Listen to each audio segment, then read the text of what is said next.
guys, it's Appleminte. Welcome back again to my channel. And for today's video, I wanted to do a little bit of a behind the scenes for my pin club, because a few months ago I did a video about how I make my enamel pins, and that got a lot of feedback. And so I thought I would kind of talk about the behind the scenes of my pin club today, how I go about doing all the moving parts and my artwork and everything. So I am going to go ahead and just hop right into it because there is a lot to talk about. So I will be briefly talking about the process of my enamel pin making in this video, but I do want to put a disclaimer out there in my previous how to make enamel pins video, which is people thought that I was making the pins by hand for somehow, or like some kind of chemical process to do the metal and the enamel and all that. Like, no, that when I say making enamel pins, I mean finding a manufacturer that works for you, getting your artwork prepped, proofing everything, and the whole process. And people were like, well, that doesn't count as you making them. And people get things produced all the time. The artist alleys, small businesses, I got so much backlash for that for some reason. So I just wanted to throw that out there as a disclaimer. I'm not claiming that I'm making these by hand, as I'm part of the process from beginning to end. So anyway, with that out of the way, I'm going to get into the artwork and show you guys, this month's pins. I'm deciding to show you guys my process for February's pins from this year, which were Valentine's Day themed. Right now, my pin club is cafe themed overall, so I really like that, making desserts and drinks and things like that, but just like food animals is my favorite thing to do. So that is the theme of my pin club currently. So I have the tiger crepe, which I am working on now, and this is one of my favorite designs. I think I just really like the color palette and the way it came out, and my inspiration was just to pick something that, not necessarily Valentine's themed, but something that was kind of, held pinks and things like that in it, but was something you could, imagine yourself going out and getting on a date or something, like that. I don't know, some kind of fun, fluffy, airy desserts. That's what I went with there.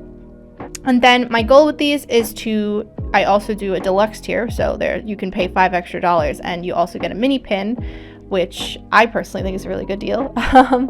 But for the mini pin, I tried to match it with the theme of the month. So for February, I ended up doing Gnatella, which I really liked the pun there. So that is the pairing there. And once I have the artwork files all completed, I finish them off and kind of make a little mock-up for them. I make it look like it's an enamel pin with metal and all that, just with editing and stuff in my drawing program. And once I have that done, those files are all ready to go and to be used for other things. So the first thing that I do once I have my pin files completed is I make a form for my manufacturer. The order form is what I like to call it. I like to include a picture of each pin, along with, I'll add any references to where there might be glitter areas or there might be screen printed areas, so my manufacturer knows. I also take each color from the pin, each color that's included, and I go through my swatch book that I have in person, which is a big help, and I will talk more about that in my enamel pin making video, which I have linked.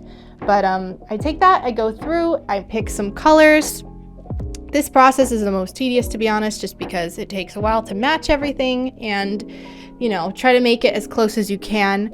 But once that's all done, I go ahead and I write all of the color codes in my drawing software on the form, and then I put in just some specifics. After I have all the details written out, I put some specifics in, the size of the pin that I want, how many pieces I want, the color of the metal, how many screen prints or glitters, things like that, just so I can be crystal clear on all the details. And then I go ahead and send this, plus the artwork, the line art, the different files like that, to the manufacturer, so we can go back and forth and make sure everything is finalized before they go into production, which typically takes anywhere between 1 and 2 months, depending on how much there is, how much backup they have at their factory. And lately it tends to be on the longer end, just because they are very busy.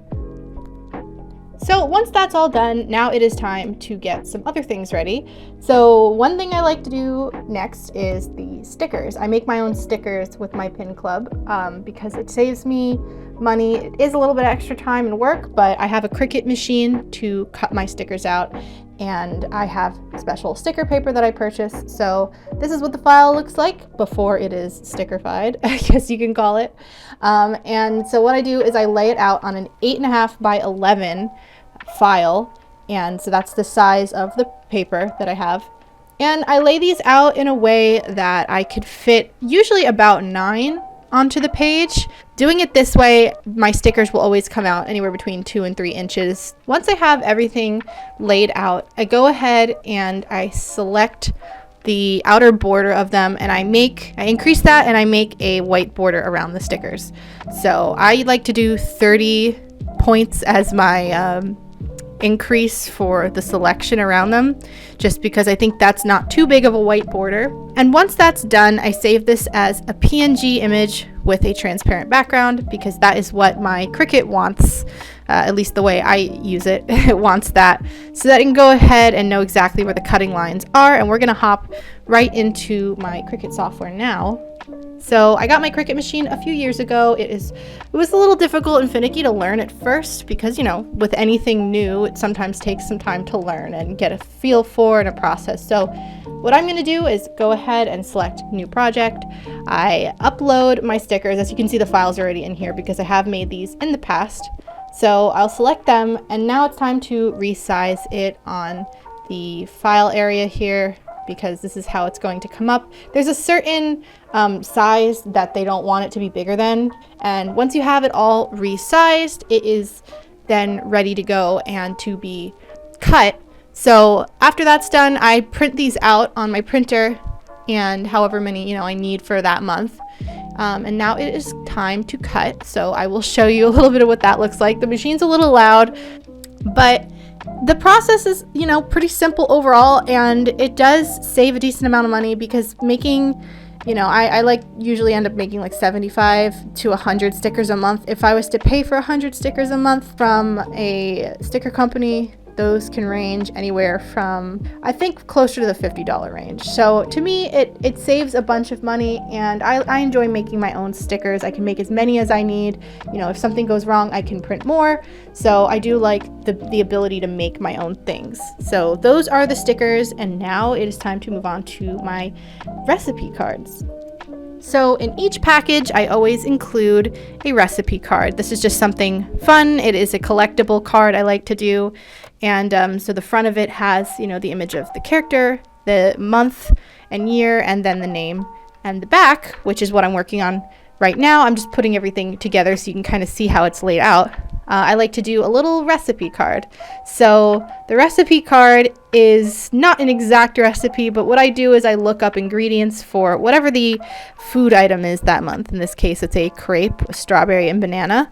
And I like to write the included ingredients down. Obviously, I can't write all the measurements and all the, you know, the instructions and steps, but I can put a basic thing of, you know, what is included, as you can see there. 2 eggs, ½ cup flour, or sorry, 3 eggs, can't read. But yeah, that is what I like to do. And I think it just is a fun little thing on the back. I used to make RPG cards, but I think these are a little more fitting for food items. So once I have all of the files ready to go, then it's time to get them printed. So I use a website called 48 Hour Print. No, they do not send it to you in 48 hours, but they get it made within 48 hours is the thing, I guess, but usually takes like a week to get to me. I use rounded corner business cards. That is what these are made from, or made out of, whatever you want to call it. And the size I use that is not as common is 2.5 by 3.5. I find that it's a really nice card size for a collectible card kind of thing. It's not too big, not too small. And I like to have the corners rounded. So usually this costs me for 100 of them after the shipping. Since the shipping can be pricey, it's like $35, I think, per month for this part of it. But, you know, it's not that bad. And it's worth it to me to include because I think it's a cute little addition. So I go ahead and I upload my files, and they give me a proof within 48 hours. Usually the same day they give me a proof to look at. And once I approve it, I pay or go ahead, and then they arrive to me when they arrive to me. The next thing I'm going to show you is not something I need to get produced per se, but it is when I do my little advertisement for the pin club that month. So I like to make a little graphic to show off what's being offered for the month for people who are not part of the club or for people who are already in the club, and I just post this to my Patreon page. But just to show off everything that is included. So as I mentioned earlier, it's the enamel pin plus the deluxe extra mini pin if you sign up for that tier. And then I also include a free sticker, the recipe card, and then there are discounts and virtual digital things, you know, that you can get. But that is the physical items that come with it. And I always like to write, you know, how long you have to sign up. I try to put everything together in a way that looks pleasant and kind of carries the theme of the month along. I usually just find an image on Google Images, like a pattern to use for the background. Yeah, I enjoy making these actually a lot. I get really excited to show off the next month's pin. So making these is a lot of fun for me because I like seeing people's reactions to what I have in store designed for that month. Anyway, I want to thank you guys for watching today's video. I hope taking a little peek behind my process for my pin club was interesting for you, and if you liked it, please leave a like or a comment on the video. It really helps out my channel. As always, all of my links are in the description box below. Link to my online store, Patreon Pin Club, of course, Discord server, and Instagram are all there, so please check it out, and I will see you guys all in my next video. I hope you have a wonderful, amazing weekend. Bye bye!